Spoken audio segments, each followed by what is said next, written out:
حضور علیہ السلام کو مکہ چھوڑ کر مدینہ طیبہ آئے ہوئے 6 سال ہو گئے تھے۔ 6 سال کے آخر میں جناب نبی کریم صلی اللہ علیہ وسلم نے خواب دیکھا۔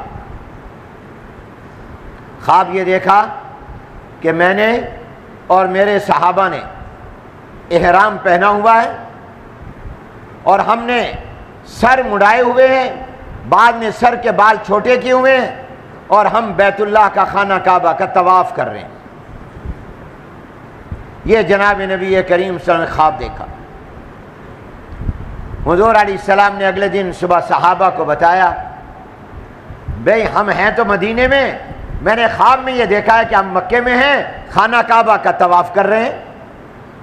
جیسے حاجی حج کرنے کے بعد جب وہ حج کر لیتا ہے 9 تاریخ کو، تو پھر 10 تاریخ کو وہ مزدلفہ سے مینا آتا ہے، کنکریاں مارتا ہے، جانور ذبح کرتا ہے، سر مڑا لیتا ہے، پھر وہ طواف زیارت کرنے مکہ جاتا ہے۔ تو جب وہ طواف زیارت کر رہا ہوتا ہے تو وہ سر مڑائے ہوا ہوتا ہے۔ تو حضور فرماتے میں نے بھی دیکھا کہ ہم نے سر مڑایا ہوا ہے اور ہم بیت اللہ کا طواف کر رہے ہیں۔ یہ خواب حضور نے صحابہ کو سنایا۔ صحابہ کرام رضوان اللہ تعالی مجمعین نے خواب سنتے ہی کہا، یا رسول اللہ صلی اللہ علیہ وسلم، آپ کا خواب تو خواب نہیں ہوتا، آپ کا خواب تو اللہ کا حکم ہوتا ہے، اللہ کی وحی ہوتا ہے۔ ہمارا خواب خواب ہوتا ہے، آپ کا خواب حکم خداوندی ہوتا ہے۔ ہمارا خواب تو کیا ہوا؟ ہمارا خواب تو یہ ہے کہ دن کو جو کچھ سوچتے رہے، دن میں جو خیالات آتے رہے، جو پلان بناتے رہے، جب سوتے ہیں رات کو تو وہی دن والے خیالات رات کی نیند میں خواب کے اندر آ جاتے ہیں۔ دکان پر بیٹھا ہوں، گاہک آ رہا ہے، چیزیں دے رہا ہوں، پیسہ کما رہا ہوں، فیکٹری میں کھڑا ہوں، جہاز میں بیٹھا ہوں، فلاں کام کر رہا ہوں، تو ہمارے تو دن کے خیالات اور تفکرات وہ نیند میں خواب کی شکل میں آ جاتے ہیں۔ اور ہمارے تو کئی خواب ہمارے معدے کے بخارات ہوتے ہیں، کھا زیادہ لیا تو عجیب عجیب خواب آنے لگ جاتے ہیں۔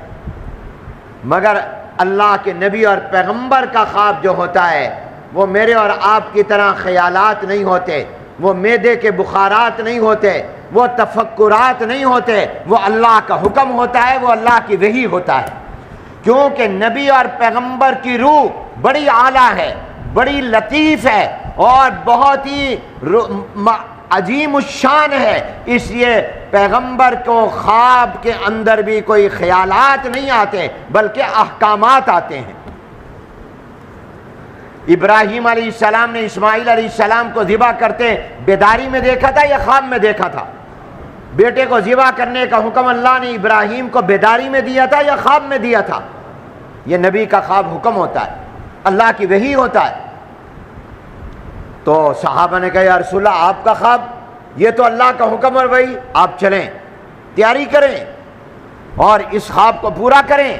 ہم بالکل بے چین ہیں، 6 سال ہو گئے بیت اللہ نہیں دیکھا، خانہ کعبہ نہیں دیکھا، ہمارا گھر وہاں تھا، ہر وقت طواف کرتے تھے، وہیں رہتے تھے، اور آپ کا خواب تو اللہ کی طرف سے ہے، پورا ہونا ہے، تو لہذا آپ اجازت دیں، خود بھی احرام باندھیں، ہم بھی احرام باندھتے ہیں، مکے چلتے ہیں۔ حضور علیہ السلام نے صحابہ کے جذبات کا احترام اور خیال کیا۔ حضور اپنے صحابہ کے جذبات کا بھی خیال کرتے تھے، سبحان اللہ۔ یہ محبت کا تعلق یک طرفہ نہیں 2 طرفہ تھا۔ صحابہ حضور کے دیوانے تھے تو حضور علیہ السلام بھی رؤوف الرحیم تھے، ان کو بھی اپنے صحابہ سے اتنا بھی نہیں فرمایا بھئی ذرا رکو میں اللہ سے پوچھ لوں، یہ خواب تو میرا سچا ہے، ہونا ہے، ہم نے مکے جانا ہے اور جا کر طواف کرنا ہے، مگر یہ تو نہیں اللہ نے مجھے خواب میں بتایا ابھی جانا ہے یا سال کے بعد جانا ہے، 2 سال کے بعد جانا ہے، کچھ کب یہ خواب پورا ہوگا، میں اللہ سے تو پوچھوں، یہ بھی نہیں فرمایا۔ اپنے صحابہ کے جذبات کا خیال کرتے ہوئے حضور نے فرمایا ٹھیک ہے ابھی میں بھی احرام باندھا ہوں، تم بھی احرام باندھو، چلتے ہیں مدینہ منورہ۔ حضور علیہ السلام اور صحابہ کرام مدینہ منورہ سے احرام باندھ کر عمرے کی نیت سے مکہ کی طرف روانہ ہو گئے۔ حضور علیہ السلام کے ساتھ 1400 صحابہ، بعض روایتوں میں تھے 1500 صحابہ، بعض روایتوں میں تو 1600 صحابہ تھے، 1500 سے زیادہ صحابہ حضور کے ساتھ تھے۔ جب چلے ہیں تو 1400، چلتے گئے، راستے میں اور ملتے گئے، جیسے جیسے پتہ چلتا گیا 1500 ہو گئے، مکے تک پہنچتے پہنچتے 1600 ہو گئے، لہذا احادیث میں کوئی تعارض نہیں ہے، سبحان اللہ کہو۔ شروع میں 1400، چلتے چلتے درمیان میں 1500، جب پہنچے تو 1600 ہو گئے، اس لیے کہ راستے میں بھی جس جس کو پتہ چلا جہاں جہاں سے تھا وہ بھی احرام باندھ کر ساتھ شامل ہو گیا۔ 1600 صحابہ ہیں، مکے پہنچ گئے۔ ابھی مکے میں نہیں داخل ہوئے، مکے سے پہلے ایک جگہ آتی ہے حدیبیہ، جگہ کا نام ہے، وہاں پر رکے ہوئے تھے کہ مکہ والوں کو پتہ چل گیا کہ حضور آ رہے ہیں۔ حضور علیہ السلام لڑائی اور جنگ کے لیے مکے نہیں جا رہے تھے، عبادت کے لیے جا رہے تھے، عمرہ کرنے کے لیے جا رہے تھے، احرام باندھے ہوئے تھے، مگر مکے والوں کو خطرہ ہوا، ہماری ان کی لڑائیاں ہوتی ہیں، دشمنیاں ہوتی ہیں، بدر ہوا ہے، احد ہوا ہے، غزوہ خندق اور احزاب ہوا ہے، لڑائیاں ہوئی ہیں، یہ لڑائی کرنے آئے ہیں۔ انہوں نے کہا ہم آپ کو مکے میں داخل نہیں ہونے دیں گے، جہاں آپ رکیں گے وہاں آ کر حملہ کریں گے۔ اب حضور علیہ السلام تو لڑائی کے ارادے سے گئے نہیں تھے، جنگ کے ارادے سے گئے نہیں تھے، جنگ کے ارادے سے گئے ہوتے تو احرام باندھتے، حالت احرام میں تو شکار کرنا جائز نہیں ہے، تو کسی کو مارنا کیسے جائز ہوگا؟ حضور نے کو پتہ چلا کہ مکے والے کہتے ہیں کہ ہم نہیں آنے دیں گے، ہم لڑائی کریں گے۔ حضور علیہ السلام نے حدیبیہ میں، ابھی مکے نہیں گئے، باہر رکے ہوئے ہیں، مکہ بھی آگے ہے، چند میل کے فاصلے پر ہے۔ حضور علیہ السلام نے سوچا کہ میں کسی کو بھیجوں اپنے صحابہ میں سے جو جائے اور جا کر مکے والوں سے بات چیت کرے، مذاکرات کرے، ڈائلاگ کرے، اور ان کو بتائے کہ ہم لڑائی کے لیے نہیں آئے، ہم تو صرف عمرہ کرنے، عبادت کرنے آئے گئے، حالت احرام میں ہے، ہم واپس چلے جائیں گے، ہمیں مکے آنے دو۔ اللہ اکبر۔ انہوں نے کہا نہیں، یہ ہم نہیں اجازت دیں گے، کافر بھی ہو ضدی بھی ہو، وہ کافر بھی تھے ضدی بھی تھے، ہم نہیں آنے دیں گے آپ۔ حضور علیہ السلام نے سوچا کہ میں اپنے کسی صحابی کو جو مذاکرات کے لیے بھیجوں، جا کے ان کو سمجھائے، بات کریں ان سے۔ تو حضور علیہ السلام نے فرمایا عمر بن خطاب رضی اللہ تعالیٰ عنہ، یہ بھی ساتھ تھے، ابو بکر بھی تھے، علی بھی تھے، سب تھے رضی اللہ تعالیٰ عنہ، عمر تم جاؤ، جا کے مکے والوں سے بات چیت کرو۔ حضرت عمر نے کہا یا رسول اللہ آپ کا حکم سر آنکھوں پر۔ عمر غلام حاضر، جانے کو تیار، لیکن اگر آپ اجازت دیں تو میں ایک رائے پیش کر دوں۔ حضور نے فرمایا بتاؤ کیا رائے ہے، کیا مشورہ ہے؟ کہا میری رائے یہ ہے کہ میری بات کا اثر مکے والوں پر زیادہ نہیں ہوگا، میری درخواست یہ ہے، حکم ہے تو میں جانے کو تیار ہوں، مگر میرا مشورہ اور رائے یہ ہے کہ آپ حضرت عثمان غنی رضی اللہ تعالیٰ عنہ کو بھیجیں، اس لیے کہ مکے والے سب سے زیادہ جس کی عزت اور احترام کرتے ہیں ہمارے اندر وہ عثمان غنی کا، کافر بھی ان کی عزت اور احترام کرتے ہیں، آپ ان کو بھیجیں۔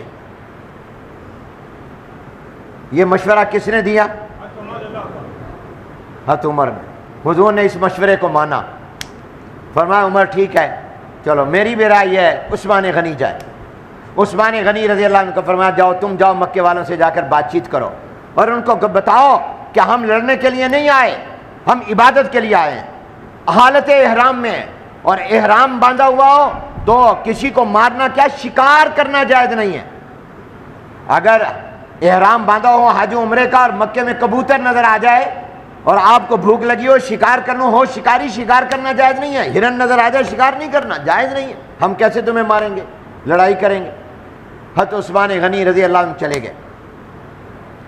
معلوم ہوا کہ حضرت عثمان غنی رضی اللہ تعالیٰ عنہ پر حضرت عمر کو بھی اعتماد، حضور کو بھی اعتماد، اللہ تعالیٰ کو بھی اعتماد۔